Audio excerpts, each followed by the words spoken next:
ഒരുപാട് mobile using അത് അത്ര നല്ലതല്ല എന്നാണ് എൻ്റെ ഒരു അഭിപ്രായം, പേഴ്സണൽ അഭിപ്രായം. അപ്പോൾ എന്നെ സംബന്ധിച്ച് എന്നെ ഇൻഫ്ലുവൻസ് ചെയ്യുന്ന ആൾക്കാരോട് എനിക്ക് പറയാനുള്ളത് എന്താണെന്ന് വെച്ചാൽ ഞാൻ അത്ര അഡിക്റ്റ് ഒന്നല്ല ഫോണിൽ. ഇപ്പോൾ ഇങ്ങനെ കണ്ടൻസ് ചെയ്യും, അത് പോസ്റ്റ് ചെയ്യും, എന്നിട്ട് അതിൽ തന്നെ നോക്കിക്കൊണ്ടിരിക്കൊന്നുമില്ല. കമൻസ്, ലൈക്സും കാര്യങ്ങളും നോക്കി പോടാ.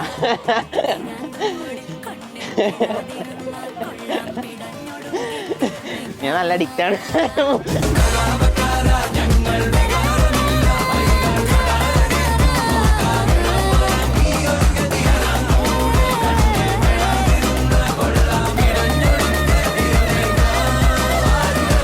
എനിക്ക് തോന്നുന്നു എനിക്ക് ആദ്യം കിട്ടിയ റവന്യൂ എന്ന് പറയുന്നത് 500 രൂപ.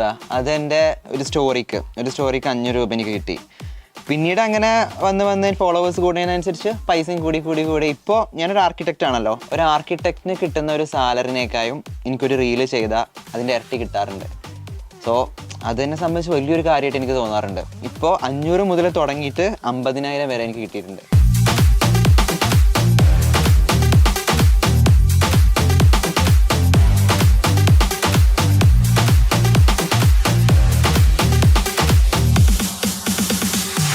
ഇപ്പോൾ വ്ളോഗേഴ്സ് ആയിക്കോട്ടെ, ഇൻഫ്ലുവൻസേഴ്സ് ആയിക്കോട്ടെ, പലരും അവരുടെ ജോലിയൊക്കെ ഒഴിവാക്കിയിട്ടാണ് ഈ ഒരു ഫീൽഡിലേക്ക് വരുന്നത്. പക്ഷേ അവരുടെ വീട്ടുകാർക്ക് അത് പറയാൻ ഭയങ്കര മടിയായിരിക്കും. ഇപ്പോൾ ഏതെങ്കിലും ഒരു വീട്ടുകാർ, ഒരു പേരൻസ്, എൻ്റെ മോനൊരു ബ്ലോഗറാണ്, ഒരു ഇൻഫ്ലുവൻസറാണ്, അങ്ങനെ ശബ്ദം ഉയർത്തി പറയൂല. എനിക്ക് പറയാനുള്ളത് എന്താ വെച്ചാൽ അങ്ങനെയും പറഞ്ഞു വരണം. കാരണം ഇതും ഒരു ജോലിയാണ്, ഇതിനും നമ്മൾ ഒരുപാട് എഫേർട്ട് എടുത്തിട്ടാണ് നമ്മൾ ചെയ്യുന്നത്. എല്ലാവരെ കൊണ്ടും അങ്ങനെ പറ്റിയൊരു പണിയല്ല ഇത്.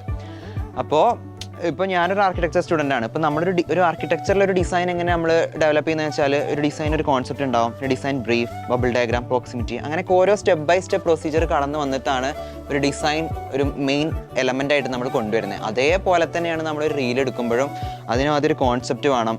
അത് എങ്ങനെ എടുക്കാം, ജനങ്ങളിലേക്ക് വരുമ്പോൾ എങ്ങനെ ഉണ്ടാവും എന്നൊക്കെ നമ്മൾ ഒരുപാട് പ്രോസസ്സ് നോക്കിയിട്ടാണ് നമ്മൾ ചെയ്യുക. പെട്ടെന്നൊരു സാധനം നമ്മൾ തട്ടിക്കൂട്ടി ചെയ്യലല്ല, അതിനും ഒരുപാട് എഫേർട്ട് ഉണ്ട്. റീൽ ഉണ്ടാവുന്നത് ഭയങ്കര രസമുള്ളൊരു പ്രോസസ്സാണ്. ഇപ്പം നമ്മൾ ഫ്രണ്ട്സായിട്ട് എവിടെയെങ്കിലും പോവുക, അല്ലെങ്കിൽ വെറുതെ ചുമ്മാ ഇരിക്കുക, അപ്പോൾ എന്തെങ്കിലും ഉണ്ടാവും, നമ്മുടെ ഇടയിൽ ഉണ്ടാവുന്ന എന്തെങ്കിലും ഇൻട്രസ്റ്റിംഗ് ആയിട്ടുള്ള കാര്യങ്ങൾ ഞാൻ നോട്ട് ചെയ്ത് വെക്കാറുണ്ട്. നോട്ട് ചെയ്തൊക്കെ എങ്ങനെയാണെന്ന് വെച്ചാൽ, എൻ്റെ ഒരു ഫ്രണ്ട് ഉണ്ട് അഷിത എന്ന് പറഞ്ഞിട്ട്. അപ്പോൾ അവളുടെ പേര് ഞാൻ ഡസ്റ്റ്ബിൻ എന്ന് പറഞ്ഞിട്ടാണ് സേവ് ചെയ്തിട്ടുള്ളത്. അപ്പോൾ ഈ ഡസ്റ്റ്ബിന്നിലേക്കാണ് ഞാൻ എല്ലാ കാര്യങ്ങളും അയച്ചിടാം. എന്നിട്ട് പിന്നീട് എപ്പോഴേലും ഫ്രീ ടൈം കിട്ടുന്ന സമയത്ത് ഞാൻ അത് എടുത്തിട്ട് നോക്കും, ഓ ഈ കണ്ടന്റ് ചെയ്യാം, ഇത് കൊള്ളാം എന്നൊക്കെ പറഞ്ഞിട്ട് അങ്ങനെ ചെയ്യും. കൂടുതലും റിലേറ്റബിൾ ആയിട്ടുള്ള കണ്ടന്റ്സ് ആണ് എപ്പോഴും ക്ലിക്ക് ആവാറ്. നമ്മൾ ഒരുപാട് എഫേർട്ട് എടുത്ത് ചെയ്യുന്ന സാധനത്തിനേക്കാളും കൂടുതൽ നമ്മൾ സിമ്പിളായിട്ട് നമ്മൾ സാധാ പോലെ നടക്കുന്ന കാര്യങ്ങളൊക്കെ ഭയങ്കരമായിട്ട് ക്ലിക്കാവും, വൈറലാവാറൊക്കെ ഉണ്ട്.